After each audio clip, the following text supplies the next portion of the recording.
Now we will understand the first property of the living beings and that is definite shape and size. Her organism की अपनी एक definite shape होती है और अपना एक साइज होता है और वो बहुत ही नैरो रेंज के बीच में एक दूसरे से डिफरेंशिएट हो सकते हैं। अगर हम बात करें एक कैट की तो आपके दिमाग में तुरंत आ जाएगा कि कैट की क्या शेप होता है और क्या उसका साइज होता है। The size can very little bit, the shape can be changed a little bit. So every organism has its definite shape and size which may change within a narrow range, जो एक narrow range के बीच में थोड़ा बहुत इधर उधर हो सकता है। अदरवाइज हर एक ऑर्गेनिज्म की अपनी एक डेफिनेट शेप और साइज होता है। इसी वजह से जो लिविंग ऑर्गेनिजम्स होते हैं, the living organisms are known as morphs, क्योंकि उनकी अपनी एक मॉर्फोलॉजी होती है, अपनी एक शेप होती है, इसीलिए लिविंग ऑर्गेनिजम्स को क्या कहा जाता है? मॉर्फस कहा जाता है। और नॉन लिविंग ऑर्गेनिजम्स को कहा जाता है amorphous. I hope you understood this.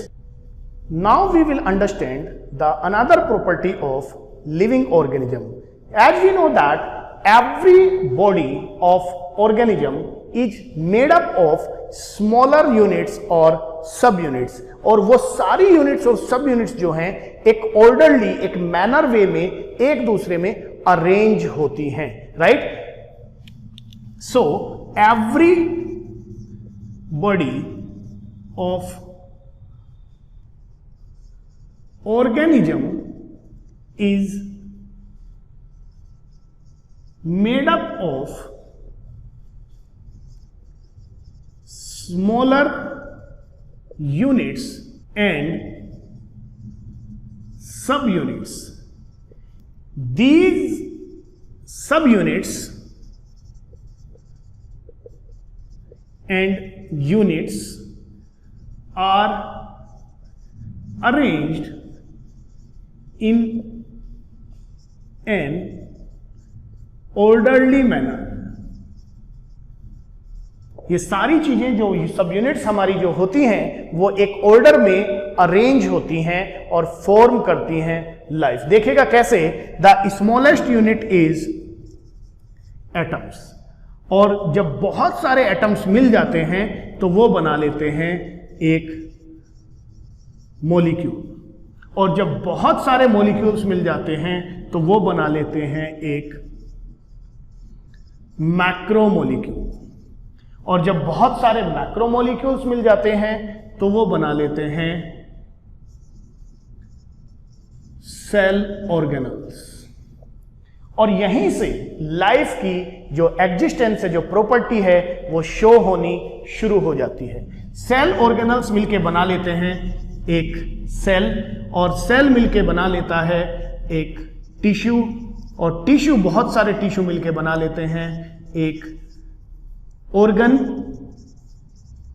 Organ बना लेता है एक ऑर्गन सिस्टम, और ऑर्गन सिस्टम्स मिलके बना लेते हैं एक ऑर्गेनिज्म।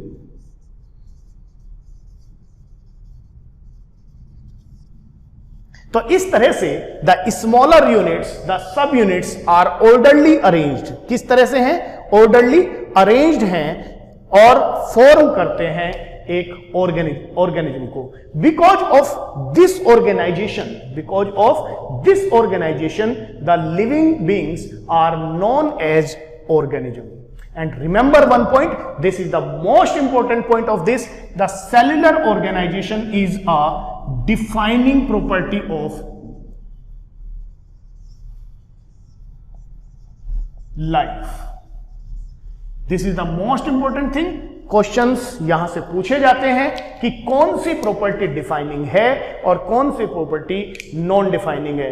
डिफाइनिंग प्रॉपर्टी हम उसको बोलते हैं जो 100% लाइफ की एग्जिस्टेंस होने को शो करती है, जो केवल लाइफ में ही प्रेजेंट होती है। ऐसी प्रॉपर्टी को हम बोलते हैं डिफाइनिंग प्रॉपर्टी। डिफाइनिंग प्रॉपर्टी हम उसको बोलते हैं जो लाइफ को ही डिफाइन करती है, वो प्रॉपर्टी किसी और नॉन लिविंग में ना पाई जाती हो। इस तरह की प्रॉपर्टी को हम बोलते हैं डिफाइनिंग प्रॉपर्टी। तो as we know that every organism is made up of cell, so cellular organization is a defining property and this is very important for exam point of view.